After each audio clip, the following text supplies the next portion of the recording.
ए रामभाऊ, कसला एवढा विचार करतोय? काय झालं? अरे श्यामभाऊ, शासनानं पुण्यश्लोक अहिल्यादेवी होळकर शेतकरी कर्जमुक्ती योजना आणली आहे. जुलैपासून कर्जमुक्तीची रक्कम जमा होणार आहे. ही तर आनंदाची गोष्ट आहे. मग तू दुःखी का?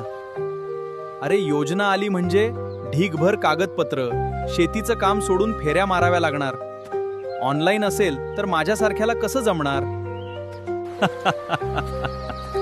रामभाऊ, ही शासनाची आजवरची सर्वात मोठी महाकर्जमुक्ती योजना आहे.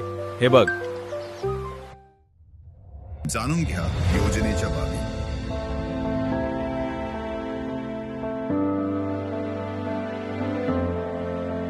तांत्रिक अडचणी टाळण्यासाठी कर्जमुक्ती योजना पूर्णपणे ऑनलाईन व आधार क्रमांकावर आधारित ठेवली आहे. सर्व बँकांकडून पात्र कर्ज खात्यांचा तपशील पोर्टलवर घेऊन संगणकीय पडताळणीनंतर अंतिम याद्या तयार केल्या जात आहेत. अंतिम याद्या गावचावडी, ग्रामपंचायत, बँक शाखा, विकास संस्था आणि आपले सरकार सेवा केंद्र येथे प्रसिद्ध केल्या जाणार. पात्र शेतकऱ्यांना नोंदणीकृत मोबाईलवर बँकांमार्फत संदेश पाठवून सूचित केले जाणार. शेतकऱ्यांनी आपले सरकार सेवा केंद्रात किंवा बँकेत जाऊन आधार प्रमाणीकरण करणे आवश्यक आहे.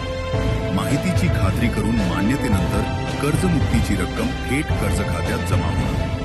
तांत्रिक त्रुटींसाठी तक्रार निवारण व्यवस्था आणि जिल्हा स्तरावर विशेष समिती नियुक्त करण्यात आली आहे.